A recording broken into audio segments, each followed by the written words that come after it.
Feast your eyes on this, everybody. What's up, everybody? Thanks for tuning in to Fun Speculation here.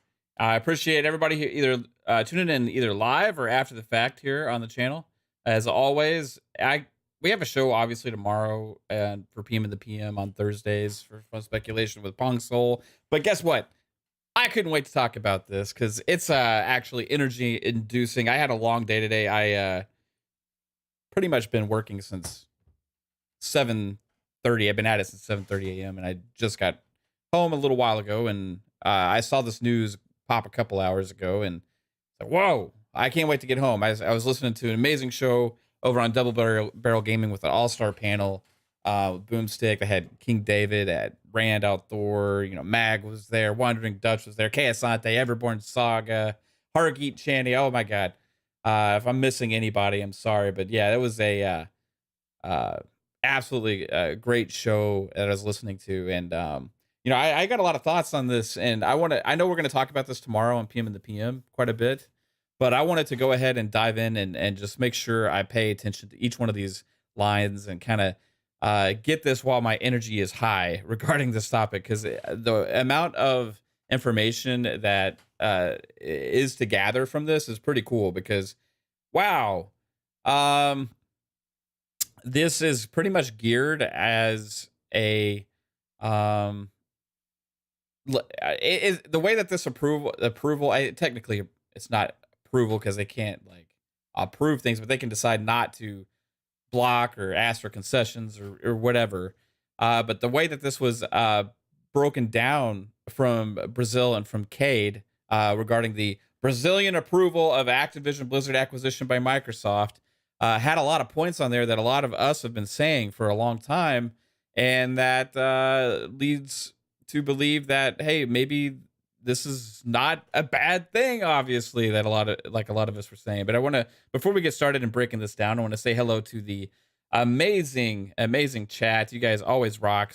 What's up to Mike Sperling? How's it going? RWK88, what's up? Razor NZ, how's it going? Doobidar, good day to you too as well. But yeah, we're going to go through. I want to kind of take some time, and I don't know exactly how long we're going to be live. See how this goes, right? But I want to kind of go and break through everything that was said from this Brazilian outlining of their decide to approve this deal, or that they're not going to block anything or ask for any restrictions or concessions or anything like that.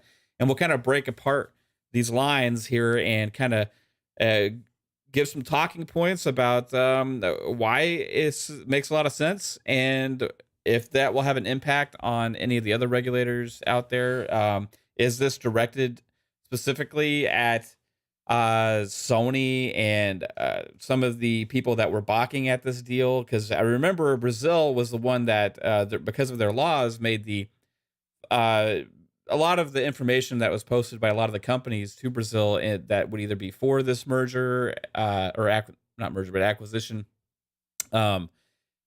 That would either be for it or against it, right? And everybody was okay with it. Nobody really balked at it except for PlayStation, right? Nobody really balked at it except for PlayStation, and all of that information was made public, and we had a lot of talking points from Sony talking about Call of Duty and how Microsoft could be a threat to the gaming industry if they are able to acquire Call of Duty and put it on a subscription service like Game Pass and have it on all these devices and make it to where, oh, they're going to ruin the industry. And we've heard a lot of talking points from some, I will say, disingenuous people in the gaming community, either that or just outright hate Microsoft, or fanboys of Sony that are just don't want to see Microsoft either succeed or get stronger, or don't want to see Call of Duty potentially leave the platform in the future, thinking that it's wrong for Microsoft to be able to do something like this egregious. Oh my God, they're spending their money to compete in the gaming industry. That's not supposed to be allowed. They're supposed to be on our level, right? They're supposed to be doing these timed exclusive deals. They're supposed to be money hatting things. They're supposed to just be doing these little annoying things that hurt the gamers, instead of actually trying to make themselves stronger and also provide more value. That's that's cheating. That's cheating, a lot of these people said. Well, it's not. And Brazil agrees. And here's why. So we're going to go through this. What's up, Shane? What's up, Outbreak Podcast? What's up, Dave? How's it going? Jigga J. Pico Trek, how's it going? Frizzle, Spider-Man, Decado. Yes, Decado says, yo, I shouldn't have been half asleep all day and night. Missed the news. Yeah, I was driving when that news came through. I couldn't really interact as much as I wanted to on Twitter and stuff. So, but I appreciate you guys joining for this stream, and we'll get into some of this stuff. And I'm curious what some of y'all's take is. And one thing I'm going to ask into the chat, as we're going through this, and I'll ask some questions to you guys to see what you guys think about some of this response from Brazil and how their wording. Is it directed at some of the nonsense that's been out there, or is it just their filing? Is there just their findings, and it's an honest take? And that's what maybe that'll have an impact on the FTC and the EU and the CMA and these other organizations that are still looking at this, because the FTC is potentially November could have some kind of ruling on this, and we don't know 100% when the other ones are going to happen. But I'm curious if their wording on this is something to maybe be expected in some of the other regulators, or if this is something that's going to be just, obviously Brazil has their own take, right? But because of the points that were made here, I wonder if that's something that's looked at from the other regulators, and if that has any kind of influence potentially on their thinking, right? Yo, what's up? Masha209 says, love from the UK. Yo, what's up? Love back from the US. Appreciate you being here. Frizzle says, once the FTC approves, all others are going to copy their notes. Yeah, the FTC is usually the big dog, right? Because it's one of the largest markets, obviously, in the world. The EU.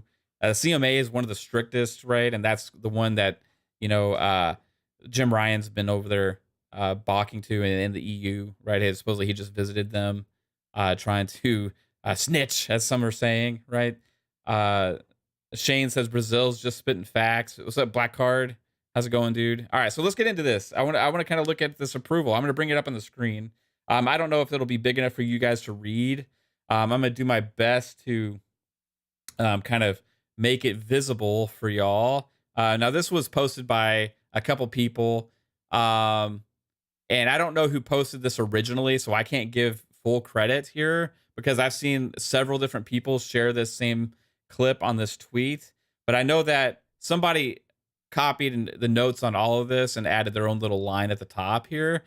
So I saw Rand tweet this. I think I saw a couple other people tweet this too. So I'm not sure exactly who posted this original image. I would like to give credit. If somebody in the chat knows who was the original poster of this, I could give credit, but I currently right now I do not know. So I'm going to break it down. But the 1 through 6 here are obviously the talking points and taken directly from Brazil, translated into English. Obviously, I don't know if they had an English and a Spanish version available, right?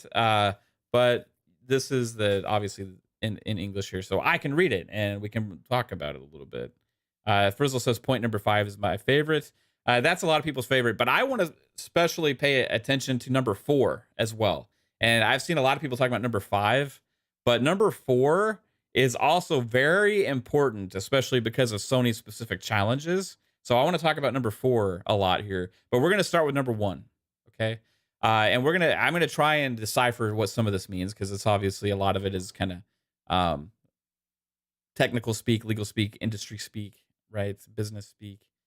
So we're going to go through this. So number 1 says, regarding the horizontal overlaps verified in the markets of game publishing, game distribution, online advertising, and licensing for merchandising products, the analysis carried out indicated that the operation would not be able to promote significant changes in their respective offer structures in any of the scenarios considered.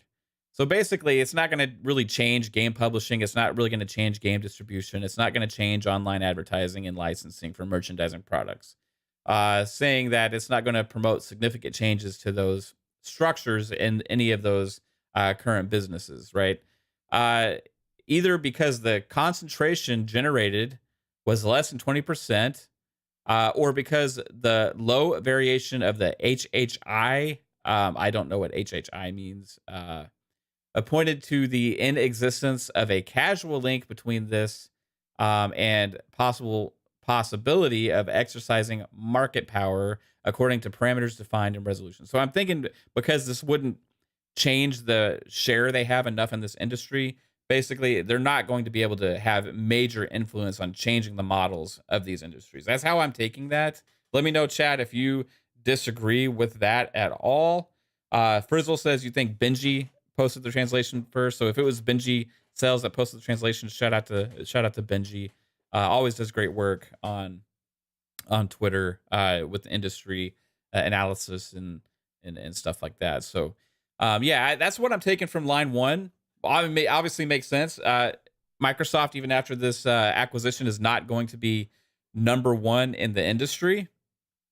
And they won't be number one in any of those, and they won't have a significant share enough to majorly change the model of all of those different businesses within gaming, right? So, all right, number two, it says, with regard to possible vertical effects, an attempt was made to assess whether, as a result of the transaction, Microsoft would have the ability or incentives to close any of the vertically related or complementary markets.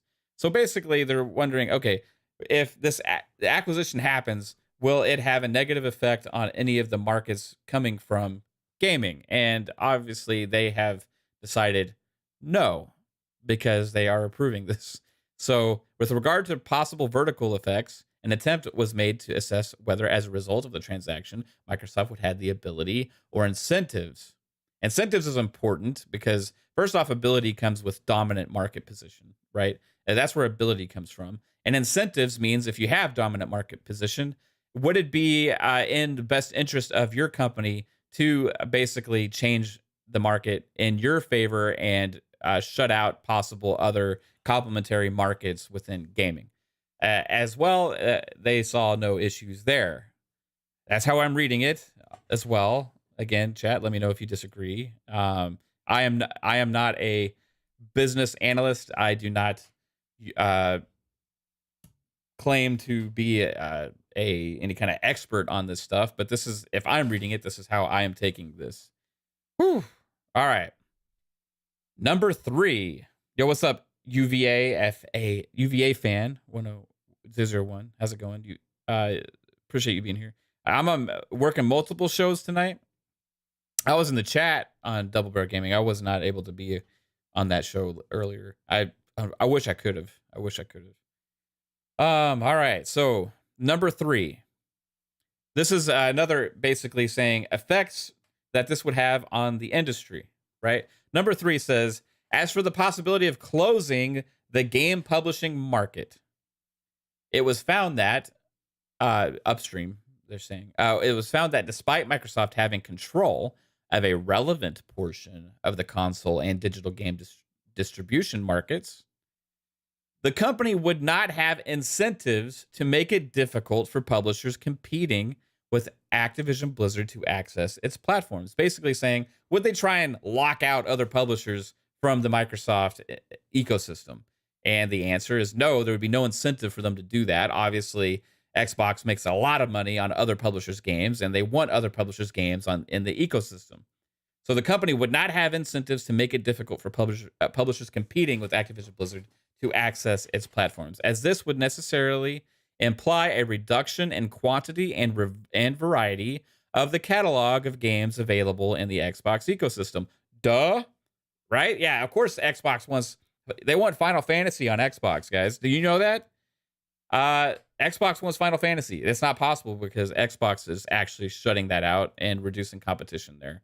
But they want lots of different games in their catalogs from multiple publishers. They do Game Pass deals with tons of different companies all the time. They also work with several different publishers to try and bring as many games to Xbox as possible, even the ones that have been blocking out Xbox over the last generation, including companies like Atlas in the past and Sega. Atlas Division has ignored Xbox. Those games are coming now. We've seen them make strides. The Arc System Works games are coming to Xbox now. You know, they had bought Dragon Quest I think 11 was the last one that came out to Xbox finally. They're trying to make strides and bring lots of different games, right? So the proof is in the pudding there, and it implies that there's no incentive for them not to do that anymore. So it says, and this necessarily imply a reduction in quantity and variety of the catalog of games available at the Xbox ecosystem, making the company's products and services less attractive to consumers. Obviously, Microsoft wants as much on the platform as possible. Whew. Wow. Yes. Now let's go with number 4. This one is huge. I don't see a lot of people talking about this one right now. We're going to get to number 5. Number 5 is the one everybody's talking about. And I love number 5 as well. We're going to spend some time on number 5. But number 4 here is absolutely very spicy because this actually slams the number 1 contest that Sony has been making against the acquisition. Sony has been the main challenger, the only challenger actually, in this acquisition. And this actually directly points at the specific issue that Sony has been raising. So for me, number 4 is massive. Number 4, with regard to the possibility of closing downstream markets, the analysis pointed out that despite their relevance and popularity, Activision Blizzard games, and in particular, the Call of Duty series, would not be essential assets to the performance of Microsoft's current and potential competitors in the console and digital game distribution markets. Wow. Okay. Woo, that one is crazy. They basically are saying that they found that, hey, if PlayStation loses COD, so what?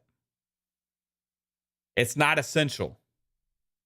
Again, they said the analysis pointed out that despite their relevance and popularity, Activision Blizzard games, and in particular, the Call of Duty series, which is the main thing that keeps getting brought up from Sony, from Jim Ryan, from other people trying to smash this deal down, trying to get concessions and all these things, would not be essential assets to the performance of Microsoft's current and potential competitors in the console and digital game distribution markets, considering in the letter both digital stores and multiple game subscription services for PC and consoles. So they've been basically saying they're considering still digital storefronts and game subscription services for PC and consoles in this language, right? Thus, even this is where it gets really spicy. I love this one. I absolutely freaking love this one because this is like the slam dunk on old Jimmy Boy right here. This is like the slam dunk on the people sit crying about Call of Duty. Woo! All right. Thus, even if the Activision Blizzard game catalog were to become exclusive to the Microsoft ecosystem after the transaction, they consider that such exclusivity would not result in a substantial reduction in the levels of competition in the downstream markets, even if it could translate into a competitive advantage for Microsoft. Wow. Thus, even if the Activision Blizzard game catalog were to become exclusive to the Microsoft ecosystem after the transaction, CADE considers that such exclusivity would not result in a substantial reduction in the levels of competition in the downstream markets, even if it could translate into a competitive advantage for Microsoft. Woo! Wow, they basically said, hey, Jim, you know what? If this hurts you, so what? It may give Xbox an advantage here, but you're not the entire industry, right? Sorry, bud. Moving on to number 5. Well, first, before we begin into number 5, because we're going to spend a lot of time on that. Does that potentially have an impact with number 4 here? Because they directly talk about Call of Duty and that it's not going to have a significant impact on competition in the gaming industry if they make that exclusive. Does that hurt the potential? Can Microsoft use this and point to it and be like, look, these other regulated industries see no issue with this. Why do we have to offer a concession? Can they point to this, to the EU, to the FTC, to the CMA, who have brought up Call of Duty as the primary talking point of why there's a phase 2 investigation into this? Why Jim Ryan is going there, meeting with them, talking about we can't lose COD because then Microsoft's going to kill the industry? Can they point to this and be like, they did their research, they found no issues with this? Why are you balking at it? I know obviously they're different regulators in different countries, and they're all going to come to their own conclusions, and obviously they're going to have different opinions. But it's already been approved in some markets without any kind of concessions or restrictions. And Call of Duty specifically is mentioned in name because it was the main challenge from one competitor.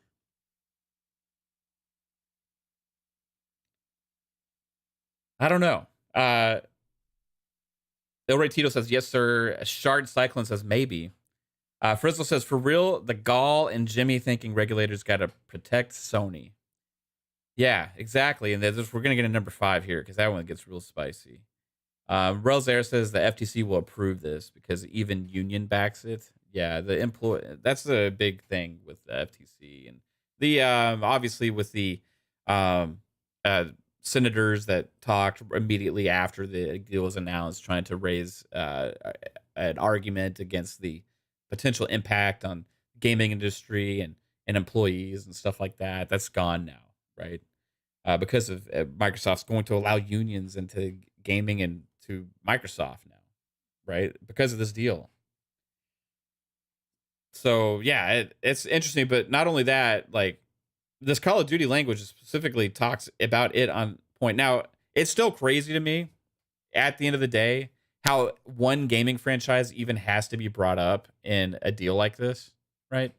Like, it's just insane because there's so many different... I understand Call of Duty is massive. I understand it's a huge thing. I understand it's going to impact Sony directly, and they're going to potentially lose money, and they're going to have to maneuver and figure things out and different ways of potentially doing business or kickstart other projects and things like that, right? I understand that they're concerned about the PlayStation gamer not getting Call of Duty, that they're trying to do their job to ensure that. But it's still crazy to me that the language brought out by the CMA openly on Twitter, of all places, was actually directing this as the main reason why they were investigating this deal. One gaming franchise in a $70 billion deal impacting so many other more important things than Call of Duty exclusivity. That's just like, it's almost like a PlayStation like owner that doesn't like Xbox is like, oh, well, this is going to impact what I can play on my PlayStation. I don't like that. And that's why we're going to shut down a $70 billion deal. That's not how this works. It's not how this works. There's a lot more impact in the gaming industry than one company. And that's where we're going to get in number 5. It's number 5. Number 5 is juicy. Number 4 was really juicy, and number 5 is even juicier. You can't tell I'm having fun with this. Furthermore, it is important to highlight that the central objective of CADE's activities is the protection of competition as a means of promoting the well-being of Brazilian consumers. Now, that is really what all these regulatory bodies' main objective is, right? That's why all of them exist for the most part, is because they're trying to protect competition in the market, competition in the industry in which these deals are affecting, that could potentially have a negative impact on the consumer. And that's why these regulatory bodies exist. And they are directing this 100% how they actually should, because this is why they exist. It's not to protect a competitor. It's to protect competition. So they address this specifically, and I thought it was absolutely crazy and awesome that they shot this, and it seemed like a direct response to Sony's challenge. This seemed like a direct response to Jim Ryan's challenge, to Sony's challenge, to PlayStation's challenge, that the PlayStation gamer is more important than the competition in the gaming industry. That the Call of Duty player on PlayStation is more important to the overall health and competition in the gaming industry. This is a direct challenge to that. A direct response, I mean. Again, furthermore, it is important to highlight that the central objective of CADE's activities is the protection of competition as a means of promoting the well-being of Brazilian consumers, and not the defense of the particular interest of specific competitors. PlayStation. If they said PlayStation instead of specific competitors, I would have died. I wish they had, because that's who we all know they mean when they say specific competitors. Who else are they talking about when they say specific competitors? I have to read it again. Furthermore, it is important to highlight that the central objective of CADE's activities is the protection of competition as a means of promoting the well-being of Brazilian consumers, and not the defense of the particular interest of specific competitors. After all, one cannot lose sight of the fact that the holder of the legal assets protected by law number blah, blah, blah, blah, is the collectivity and not the competitor economic agent as an individual entity.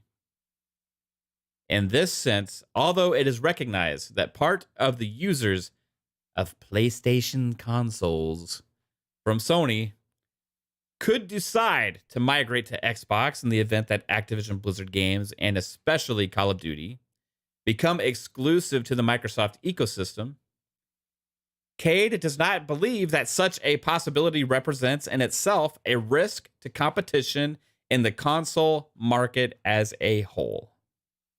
Again, will it damage PlayStation? A little bit. Yeah. But it's not their job to protect PlayStation. And here's where they mention it specifically. Oh, this is amazing. I love this because it just rubs dirt in the face of all these talking points that have been made by so many on the ignorant side of this deal here. In this sense, although it is recognized that part of the users of PlayStation consoles from Sony could decide to migrate to Xbox in the event that Activision Blizzard games, and especially Call of Duty, become exclusive to the Microsoft ecosystem, basically, CADE says, I don't give a shit. Because it's not going to impact the industry as a whole. Just Sony. Some. CADE does not believe that such a possibility represents in itself a risk to competition in the console market as a whole. Yeah, that's right, okay, it's not the boom shakalaka, bro. That was a smackdown immediately at, again, PlayStation thinking that its consumers alone are more important than the competition in the industry as a whole. Of course, PlayStation is going to take that stance. That's obviously what their job is, to try and do as much for their consumers as possible, except for the fact that they raise prices, except for the fact that they have the more expensive subpar subscription service out there. The fact that they keep offering remakes and remasters of their games instead of new IP and new games. The fact that they have sold the same game 4 times. Last of Us Part 1, 3 times on console, once on PC. And talk about, again, in an interview from Homer and Hulse, that single-player games are still the most profitable for them. Obviously, when you sell it 4 times. And you raise the price, and the 4th time is the most expensive.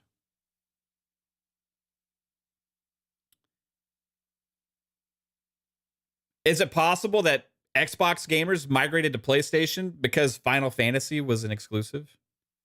Because Atlas games had only been on PlayStation for a long time? Because other games also get money-hatted as exclusives on the PlayStation platform. Is it possible that people might have migrated to PlayStation last generation? I believe so. In fact, I know so because I had a lot of friends that migrated from an Xbox to a PlayStation, going from the 360 into the PS4, Xbox One generation. Street Fighter V is a good one, Frizzle. Yes, if you're into fighting games and one of the most premier fighting games of all time, Street Fighter is an exclusive. Do you think it's possible that a fighting game fan might migrate to PlayStation just because it's not on Xbox? It's certainly possible. That's called competition.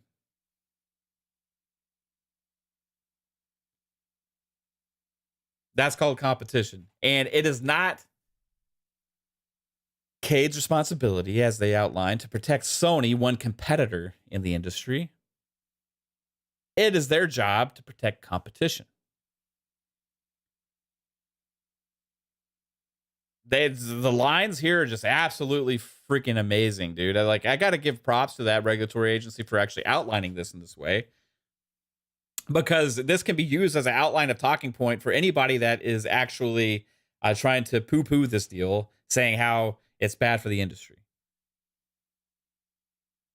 Number 6.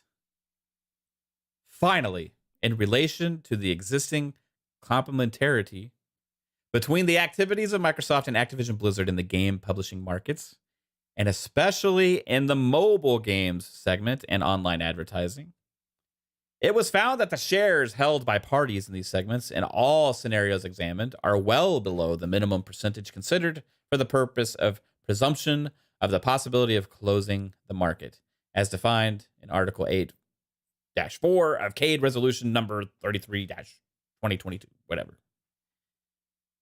So basically they're saying, hey, no issue with the mobile side.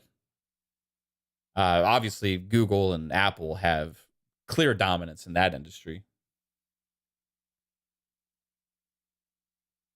This is juicy, guys. This is so juicy. I can't wait to talk about this with Pong Soul tomorrow. Oh my god, this is gonna be amazing. I'm PM in the PM, 7 p.m. Eastern tomorrow time. It says it is concluded, therefore, that the possible vertical integrations and complementarities that may be generated or reinforced by the transaction do not give rise to significant risk to competition, since no elements were identified that allow inferring the closure of any of the vertically related markets. Basically, it's saying it's not going to affect any of the markets that bad that there's no reason this deal can't go through. In view of the foregoing, it is concluded that the present merger is approved without restrictions. No concessions, no restrictions. Hey, go ahead and make Call of Duty exclusive. In Brazil, we're fine with that, because it'll add more competition to the industry. It may hurt some PlayStation gamers that may move to Xbox ecosystem in one way or another. And that's why Xbox is doing this. And not only just because of COD, but because of all the other reasons Xbox is doing this. Call of Duty is just one aspect to this whole deal. Obviously, that's the one that impacts PlayStation the most. So that's why they're balking at that so much and trying to raise hell, because they want to make sure they can keep their, as Kesante said, bottom line happy. It is also just asinine for them to say that a deal can't go through because of one freaking game franchise. And again, in view of the foregoing, it is concluded that the present merger is approved without restrictions.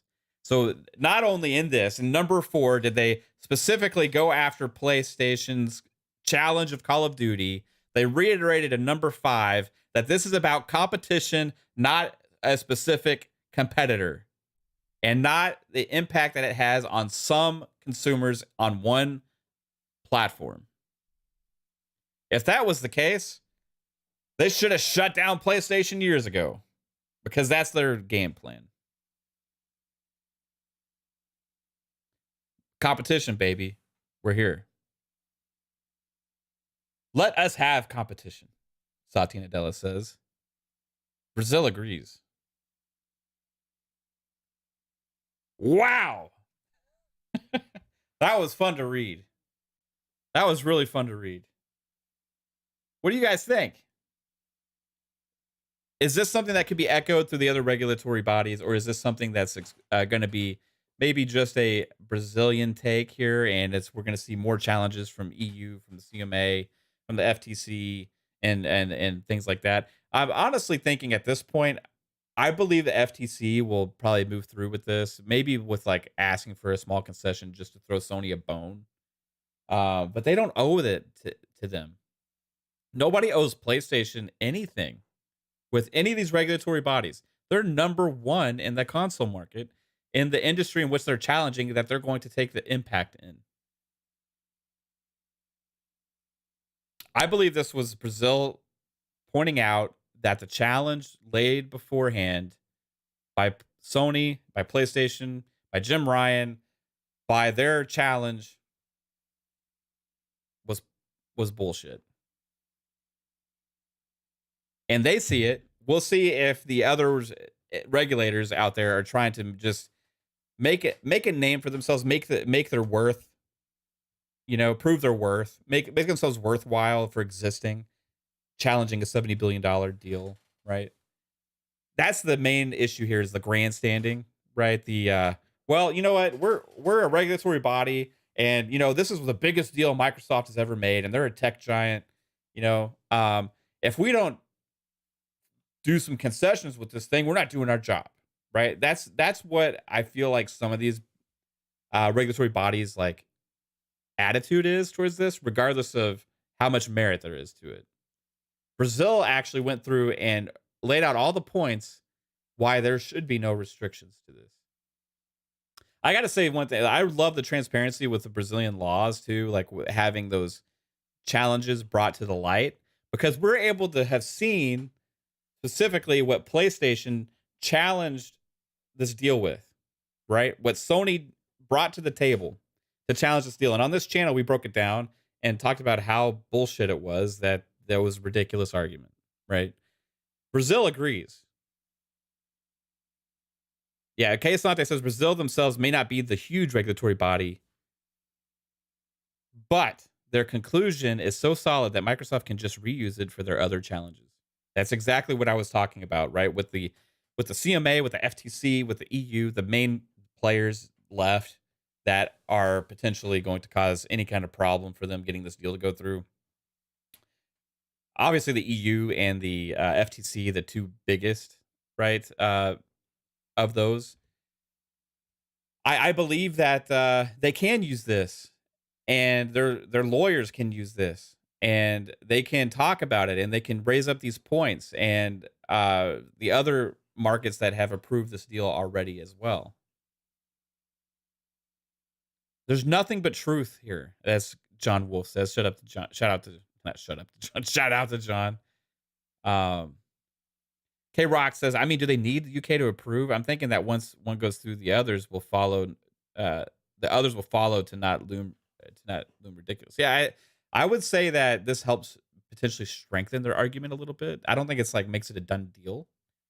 I think that if one, like the UK, like CMA obviously doesn't approve it, I think that you could just move on forward with the deal. Like, I think, didn't Amazon move forward with a deal without even FTC approval? And they just said F you, and then the FTC realized they have nothing to use to sue them. So they just like said they're not going to sue them. I think something like that happened. I'm curious what Hogue Law and other people that are more familiar with a lot of the language and how these regulatory bodies work. I'm curious how they see this going forward with this, because this is very public now, right? This is very public. It's going to cause a lot of public opinion, I believe, right? Yeah, MGM, Ducato, thanks. Yeah, that was MGM.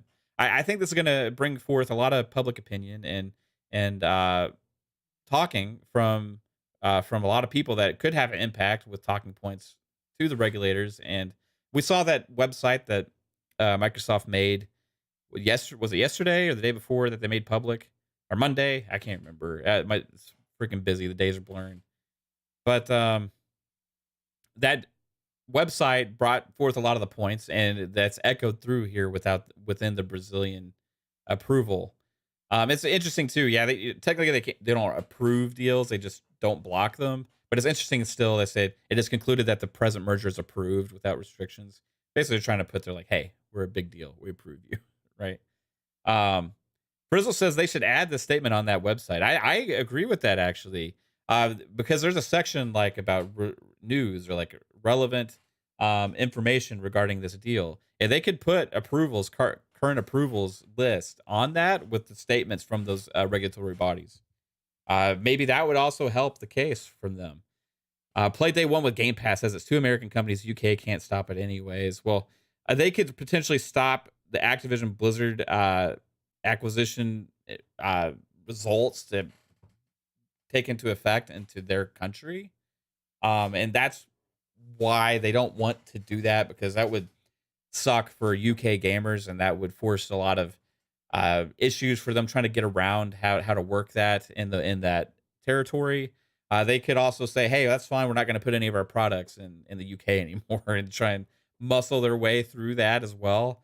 But I think a lot of this is just showing forth that Microsoft has made a good case to Brazil.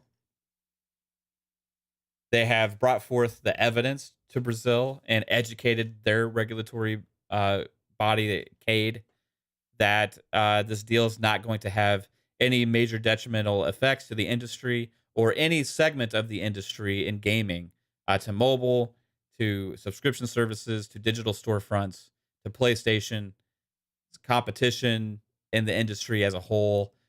PlayStation is just one entity, and even if it has detrimental effects to PlayStation, it's not going to impact the market as a whole, because guess what? There's so many players in the market. If PlayStation was to suffer so significantly from this deal, there would be room for another player in the market. And there's always people wanting to try their hand in the gaming market. And you have the whole cloud future of gaming and the whole infrastructure of subscription services taking foothold in the industry, and so many different investments from different entities in gaming now, different huge corporations putting money into gaming, and startup companies, companies like Embracer Group that who heard of them a few years back? Who heard of Embracer Group a few years back? Now they're one of the strongest players in gaming, right? To say that there's not competition in gaming because of one acquisition that's going to potentially take one franchise away from one platform is not going to affect the industry as a whole to the detriment of competition,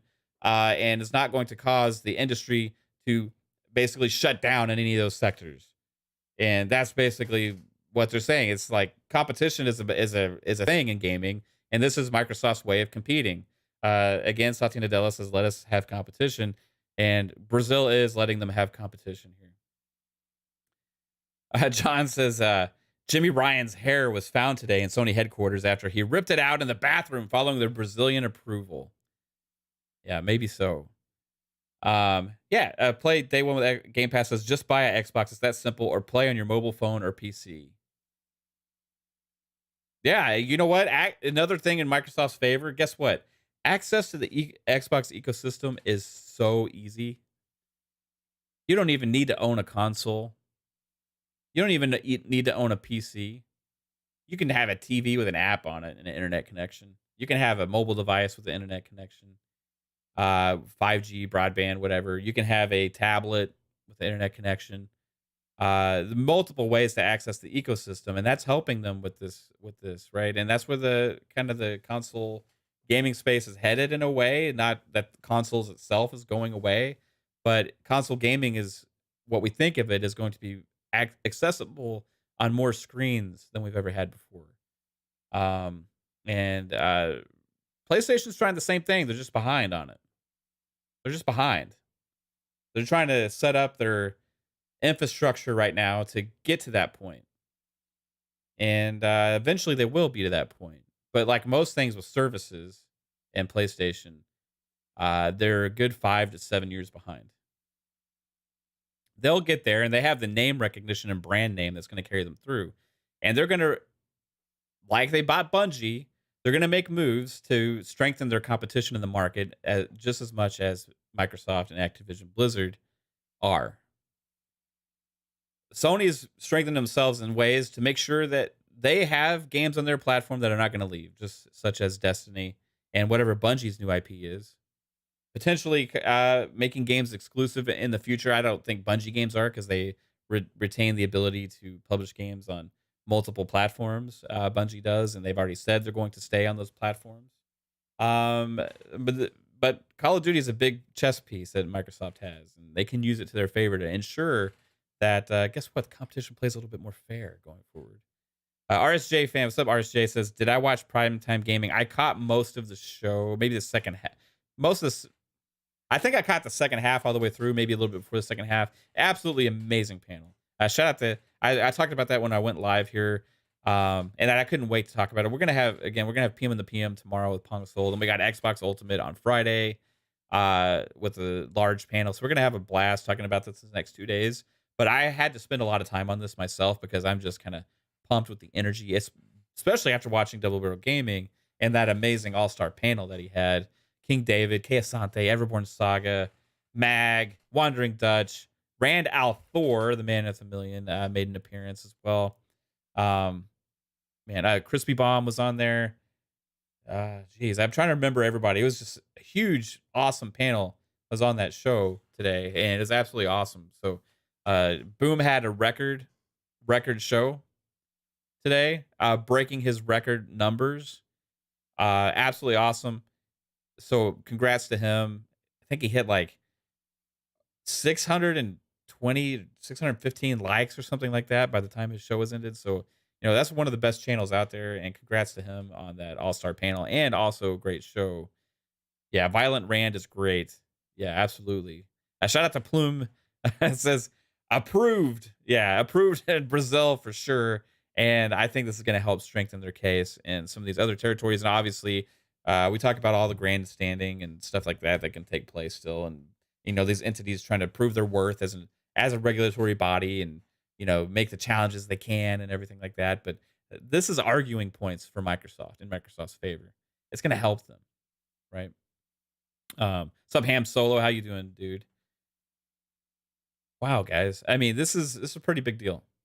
That this if they just like had an announcement, Brazil approves the deal, right? Because we've heard that from a couple other regulators at this point now. That it would be one thing, right? It's like, hey, yeah, this was cool because one of the things that was cool is because the challenges again were made public, so we got to see Sony's talking points to Brazil, which I'm sure echoes their talking points to all the other regulators out there, right? It's going to pretty much be an echo chamber of that same information that they're using to challenge, and it mostly revolved around Call of Duty and the impact to the PlayStation customer, right? But Brazil's response to that actual question, I believe not Sony, but Microsoft can use as, look, this is what your job is supposed to be. Brazil did their job as according to what they saw their job is supposed to be, and it's to protect competition. Your job as a regulatory body is not to protect Sony. It's not to protect some PlayStation gamers from not potentially having access to Call of Duty in the future, in which Microsoft's already offered for a certain amount of time, which they have no reason to even have to do that. The fact that they even offering of that, they were going above and beyond at the point, trying to get approval, trying to rest Sony at ease for a little bit to give them time to adjust at the minimum. But even in this document, it says there's no incentive for them to necessarily make it that game exclusive. But even if they did, it would not be to the detriment of competition in the industry. Shutting down all the narratives brought forth by Jim Ryan and PlayStation and Sony. 100%. Copy and paste this. Phil Spencer, Satya Nadella, Brad Davis. Send this to all the regulators in the industry and say, this is what your job is supposed to be. Brazil did it by the letter of what their organization was set up to do. Your organization is not set up to protect one entity in the market. It's set up to protect the market, hence protecting the consumer. I agree, this was a big win for Microsoft. Not just because they approved it without restrictions, because of the language brought forth by the approval.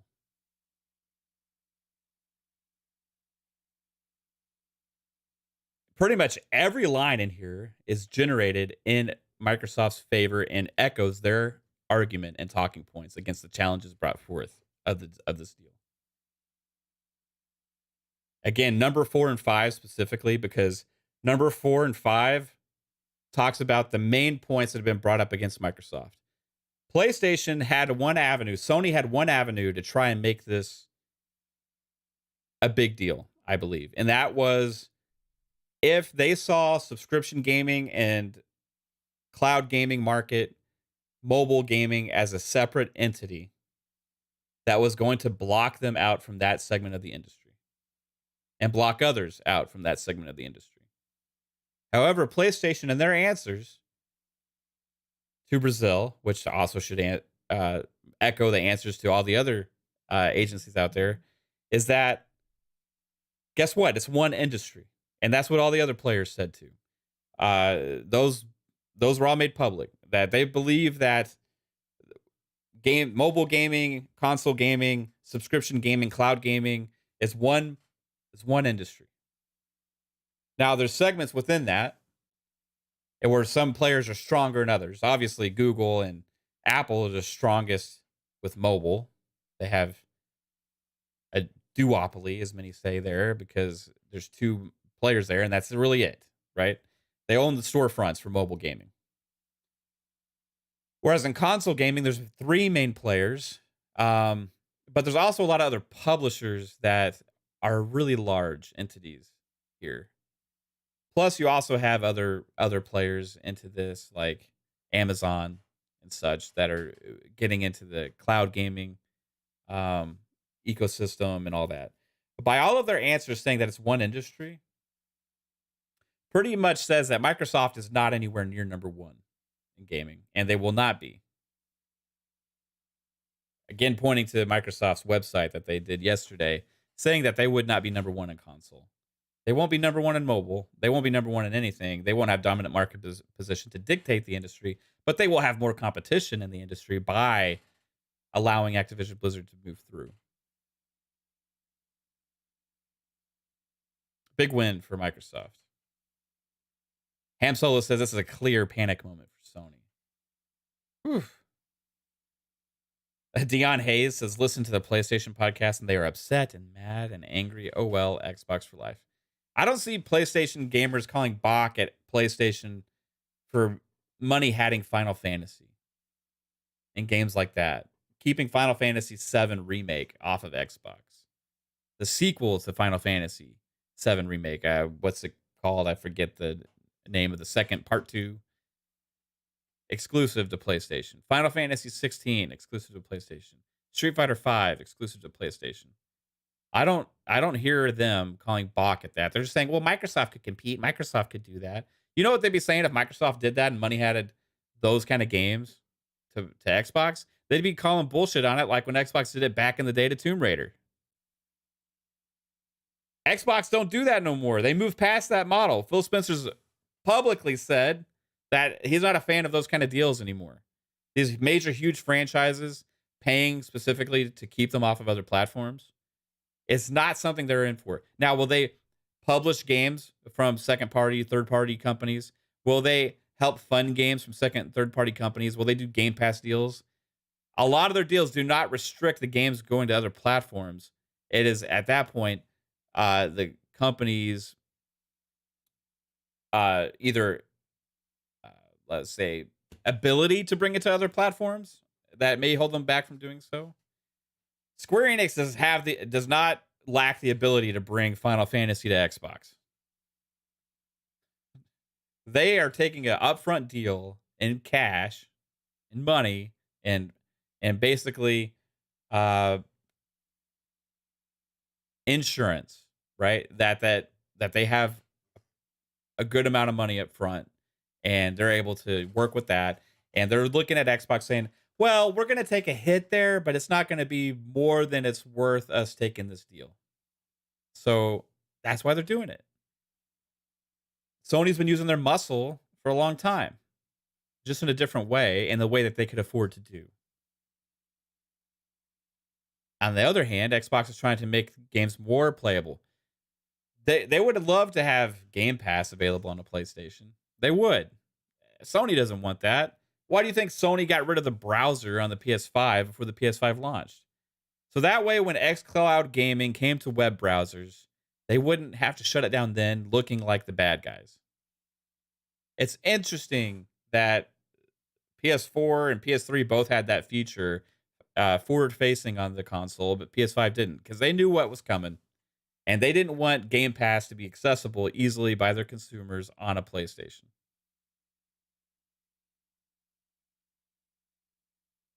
I don't blame them for that. But Microsoft's trying to bring their games to more people. Sony's just playing the game of same old that's been going on for a long time. And guess what? According to the Brazil, it's just competition. Sony can do that. That's fine. Microsoft can do this too.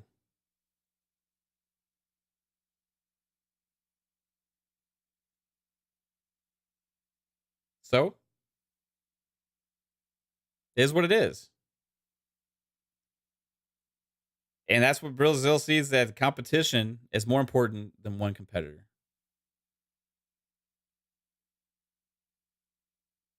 And Kayasante says you can use the PS4 browser and get on Game Pass.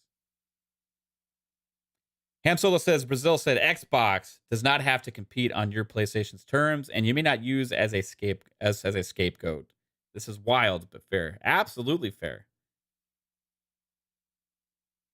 Brazil is completely siding with Microsoft, 100% in this entire, what do you call it, listing, approval document, announcement, whatever.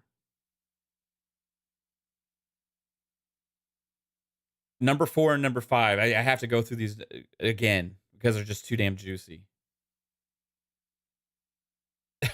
Lee Wilson says Sony, that's the message. It's pretty much laughing in Sony's face at their challenge. Again, number 4 and number 5 specifically, because we'll go over this one more time before I go over a couple of other little things, and then we'll get everybody out of here. But number 4 and number 5.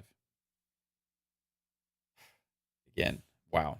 With regard to the possibility of closing downstream markets, the analysis pointed out that despite the relevance and popularity, Activision Blizzard games, and in particular, the Call of Duty series, again, I love that they just called it out like that, would not be essential assets to the performance of Microsoft's current and potential competitors in the console and digital game distribution markets.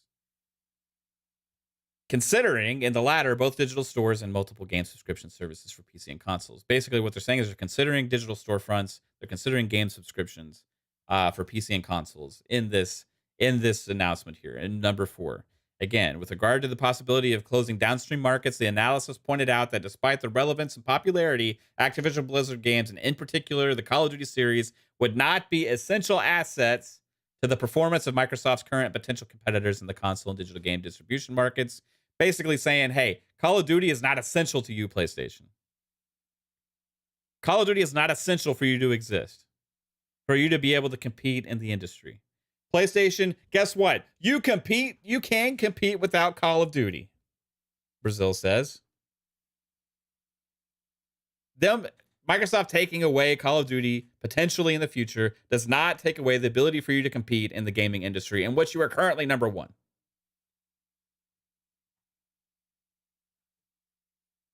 Moving on.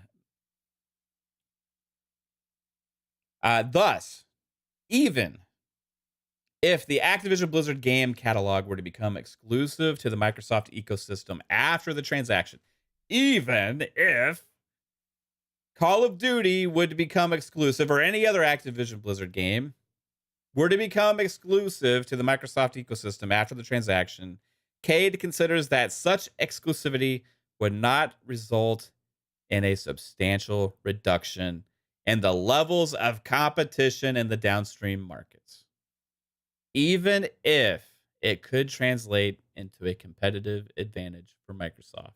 Basically saying, hey, if Microsoft makes those games exclusive in the future, they got to win there, but it's not essential to your business, and you can compete without it. Wow. naming Call of Duty specifically. Insane. Number 5, again, this is a juicy one. We love this one, right?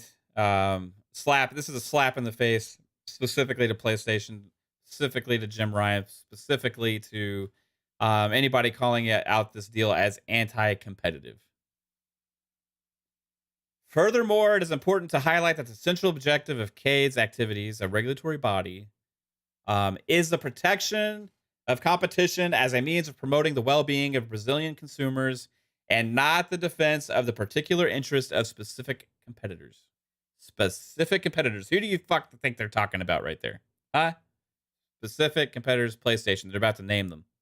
After all, one cannot lose sight of the fact that the holder of the legal assets protected by law is the collectivity and not the competitor economic agent as an individual entity.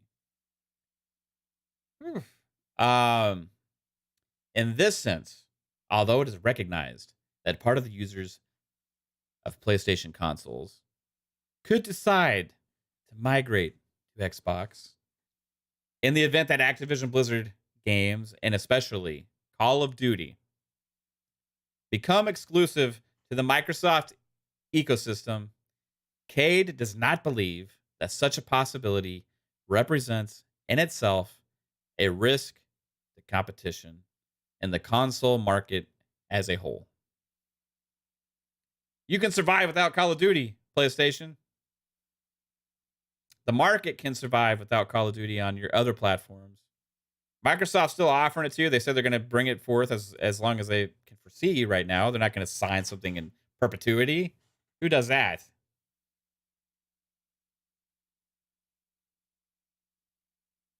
And then they basically say they approved the deal. Again, absolutely insane. Dude, this is like amazing. It's just amazing to see the regulatory body just like outline it like this. Very well outlined. It's like a podcast, like fucking talking point. I feel like we've actually went over every single one of these points before on our shows. It's amazing. Cheers to everybody that thought this whole Call of Duty thing was just absolutely atrocious and asinine and ridiculous and nonsensical and ignorant as fuck and disingenuous from Sony and all that shit. Cheers to you. Cheers with my water.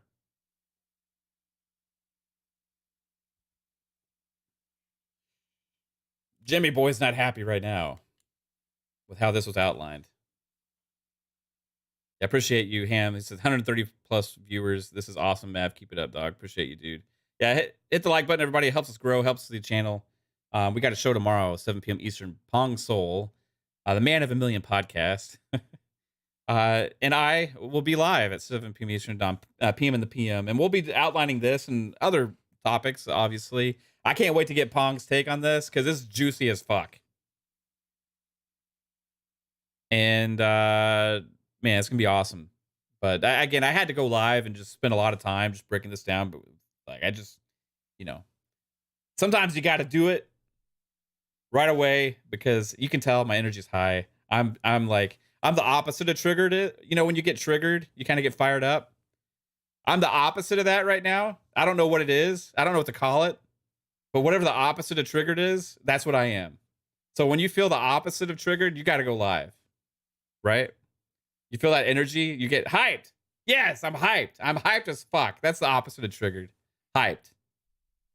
Yes. I'm a little hyped right now. So when I get hyped like that, it's just time. Excited. Yeah, that's another way. I'm excited not just because this is just one regulatory body. Obviously, there's more challenges forward for this deal, right? But what I'm excited about, what I'm hyped about is the language brought forth from this and used in the approval and basically the acknowledgement that this is okay, right? These talking points, it's amazing. It's like Phil saying it himself. It's like Satya Nadella is being like, yeah, like this is like what we said all along, right? It's amazing. Yeah, the K Asante said you're seeing the end of that tunnel soon. No more ABK talk. Instead, you know what the ABK talk's going to be next year at some point? Diablo 4 Game Pass day one. That'll be the ABK talk. It'll be the next Call of Duty, rumored to be potentially another Advanced Warfare at this point. Game Pass day one. Call of Duty library, Activision Blizzard library, Game Pass. Potentially more backwards compatibility brought back into Game Pass. Potentially going back, and if you can do any work on any of those older titles like FPS boost and stuff like that, doing some of that stuff too, potentially. And then more acquisitions. Because guess what? As you guys are saying in the chat, I see it right now. Once this deal's done, they're not done. Phil said it himself. They can't rest on their laurels. They can't go to sleep. The industry isn't sleeping. Consolidation is happening everywhere. They got to get stronger in some markets. They got to compete in places where they've been weak at. They got to get some more stuff overseas. They got to be more competitive in Japan and the East. So who's next? That'll be the next talk we have. Once ABK is done, we'll be saying, Sega, are you next? Are you going to join the Xbox ecosystem? Are you going to be the next acquisition from Microsoft? Is that partnership going to go to the next level? And if not Sega, who? Because as we heard on not Giant Bomb, it was on GameSpot's podcast or Jeff Grubb's or whatever. One of the shows recently that Jeff Grubb was on, they talked about, wow, yeah, Microsoft has actually been talking to Japanese publishers about acquisitions. Publishers, not just developers. Bombcast. Thank you, Frizzle. It was on Bombcast. Yeah, and if that deal happens, right, then that's what we talk about. We talk about all this other stuff. We're talking about all these amazing things are going to happen because of this deal. We'll be talking about amazingness of not having to pay $70 for a Call of Duty game. We'll be talking about the amazingness of not having to pay for any Activision Blizzard game in the future, especially the $70 ones. If we don't want to, what, they'll be in Game Pass. You get it if you want it. You get a discount. You can buy it. You can play it on Game Pass on your phone, on your TV with an app. All these things. More access to gamers everywhere on Activision Blizzard games. Makai says I could see Tecmo joining Xbox. That would be Koei Tecmo would be interesting. Potentially. That could be one publisher, right? People want Sega, man. I want Sega too. That'd be, you know why I want Sega though? It's not for a lot of the reasons other people want Sega. I want Sega for Creative Assembly. Because I want Halo Wars 3. And I want other RTS games from Creative Assembly and Relic to be brought forth by Creative Assembly. Guess what? Creative Assembly can also make survival horror games like Alien Isolation. I want Creative Assembly. I want Sonic as a mascot to compete against Mario on Xbox. That'd be amazing. Obviously, Sonic is already on Xbox, but being able to promote that on your marketing stuff in the East, oh my gosh. Got the Sonic movies everywhere. Super popular. Frizzle says, who owns level 5? I'm really liking Nino Kuni. I'm not sure. How mad would I be if they got platinum? Oh, man. I wouldn't be mad. I would think it'd be very interesting. Like what kind of games would Platinum put out? Because I think part of the issue is Platinum has lacked funding from some of their partners as well. Like Babylon's Fall. I gotta say this. Babylon's Fall was one of the worst atrocities to happen to gaming ever by a company. And Square Enix is to blame, and Platinum is to blame. And if this was the destination that Scalebound was going to have, I'm glad it was shut down before it came out, because anybody that bought Babylon's Fall just got fucked by Platinum and Square. Not only was it not very good, but they already announced they're going to make it unplayable for anybody who's ever bought the game. they're going to shut down the servers in a game that requires the servers. And guess what? After with a year of the game being out, you will no longer be able to play it. That is at the fault of Platinum and at the fault of Square Enix. And if we've learned anything, Square Enix is not very good at times. And that's a shame. Because guess what? People paid $70 for that shit. They paid $70 for that game. The 10 people that bought it are getting fucked. Every consumer matters.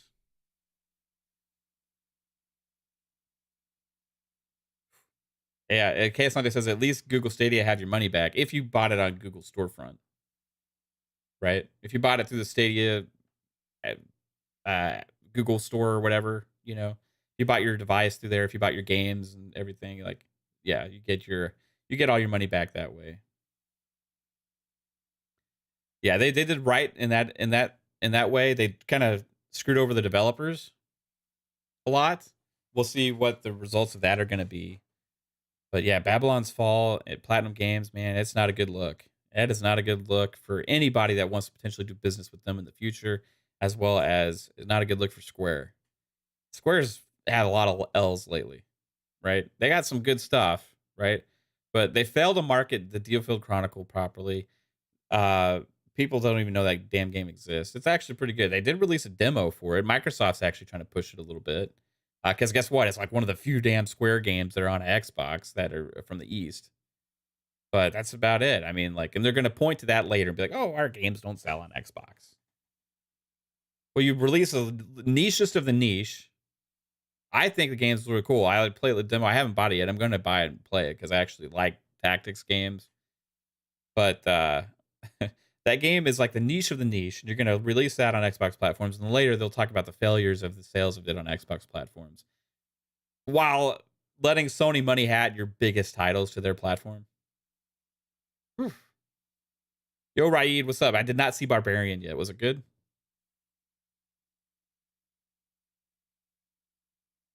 Yeah, RSJ says, I might be weird, but I hate to see people getting screwed. Yeah, it's like, here's the thing. People say, you know, you talk shit about PlayStation or whatever. No, I don't like when there's shit against consumers. Like, I feel like it's bad.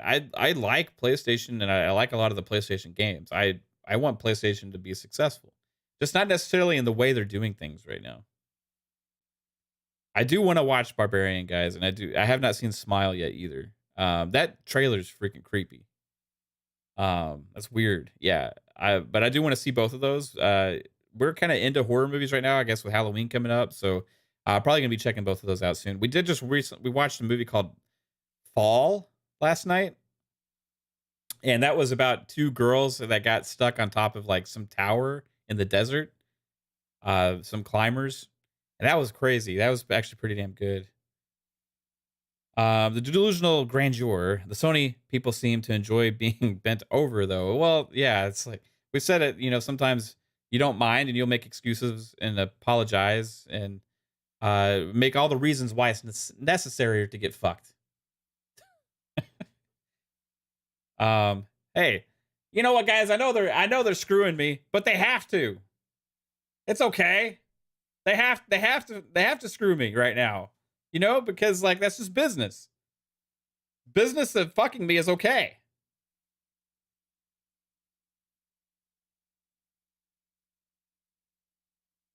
That's the attitude, you know.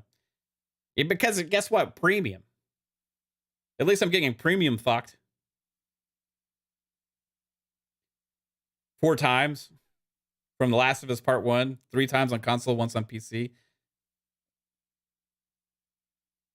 At least the fucking was top quality, right?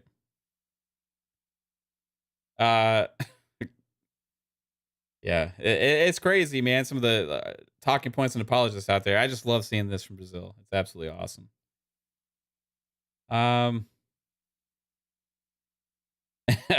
RSJ says, I don't care if they're saying hit me again and put some stank on it. I still hate to see them getting screwed. Yeah. KS just says 100% I hate the bad tactics. It's not about the console preference. It's about basic decency to consumers. Yeah, and I give Nintendo shit all the time for the same thing. I get called out when I give Nintendo shit for all the time, but like they're probably worse than PlayStation actually.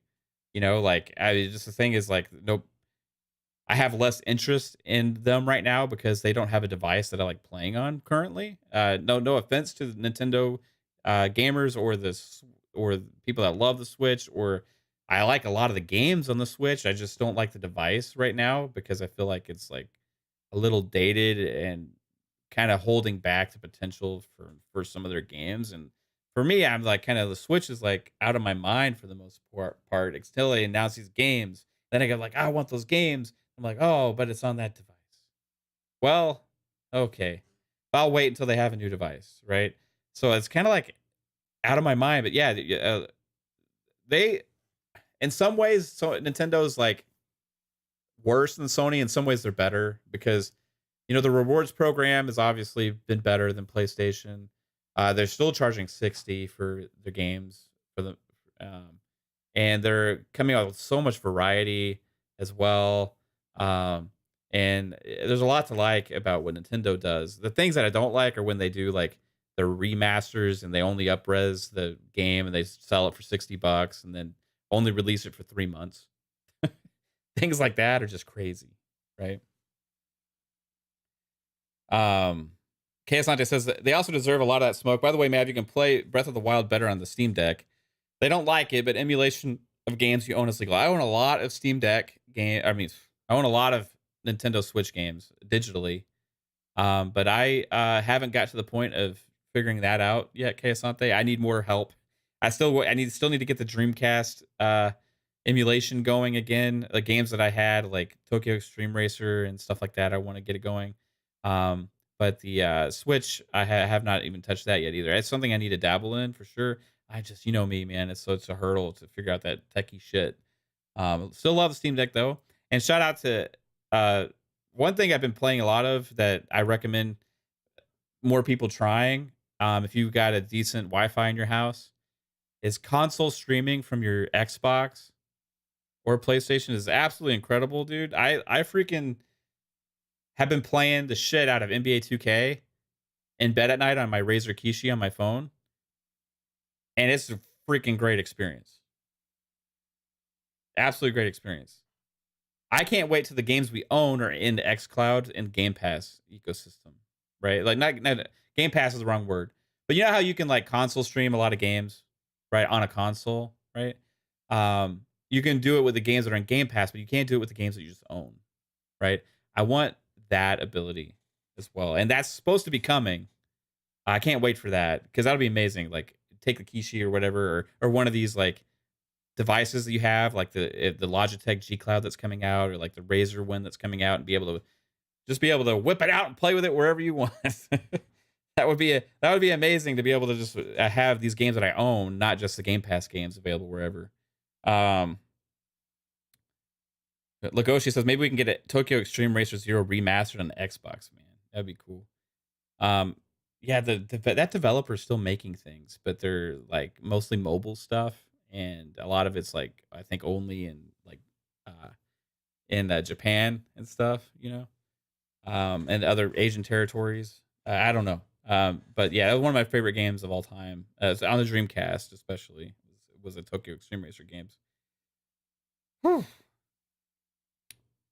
Wow. Well, this was fun, guys. Hit that like button if you like the content. Again, we're going to be live tomorrow, 7 p.m. Eastern, PM in the PM.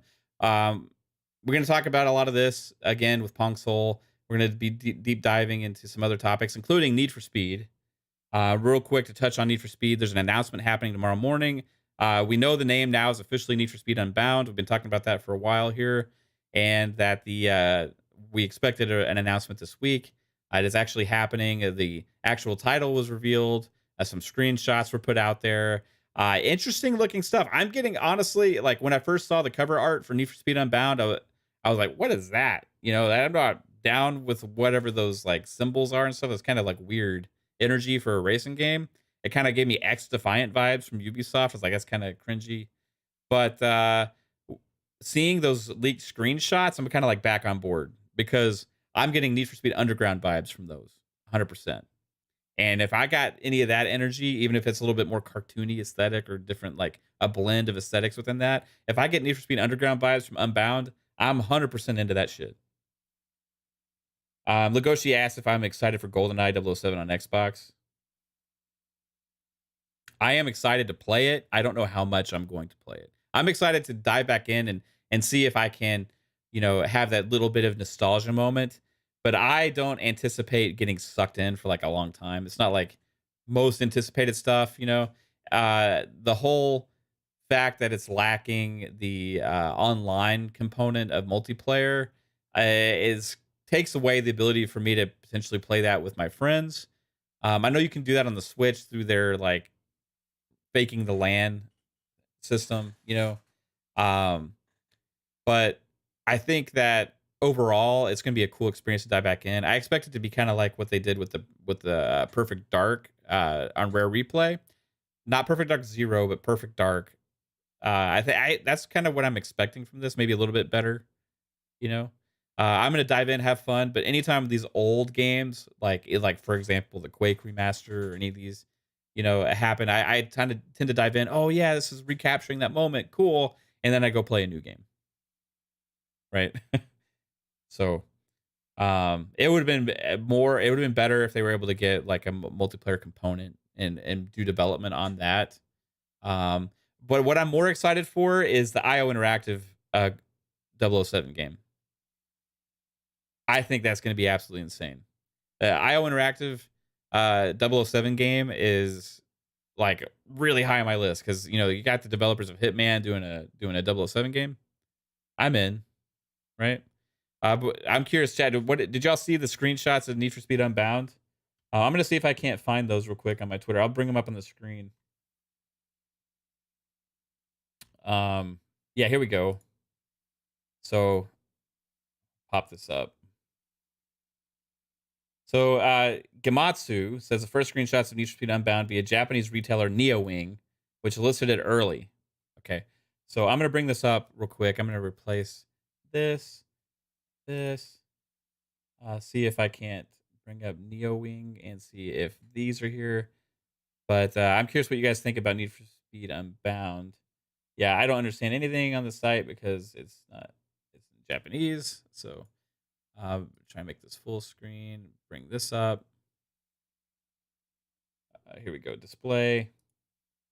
All right. Let me bring this over a little bit. Hey guys, did you see that The Masked Singer is airing on Fox? Wow. All right. So here's the cover art. I thought was a little strange because you got like these anarchy symbols and stuff like that on there, right? It just goes like, what the? Like, that's just kind of weird. There's also like some nuclear symbols and stuff like that. Like right here, you got the little like nuclear symbol, and you got like anarchy and stuff. It's like, oh, that's just kind of strange. I don't have anything against it. It's just like weird energy for a Need for Speed game. All right, you got a $sign here. Oh, $sign, nuclear, anarchy. Yeah, Need for Speed. Yeah, I just thought that was a little strange. So I tweeted about that yesterday. I was like, that's kind of strange. But I'm back on board with this. These are the screenshots that leaked here. I wish I could. Let's see if I can't. I'm going to see if I can't make it bigger here. Because that's kind of small. Give me a second. Let's get it open. And see if we can't zoom in on this sucker. Here we go. All right, so here's the screenshots. I'm kind of digging this vibe. Now, here's the like Jeff Grubb actually again. Man, we talked about him a couple times now. Have originally alluded to the fact of like anime style like graphics and stuff. So you got like real cars with like some cartoon stylized things going on. That could be pretty cool. I don't mind the energy, but what I'm loving is this shit. Talk about underground vibes with this a little bit. You guys seeing that?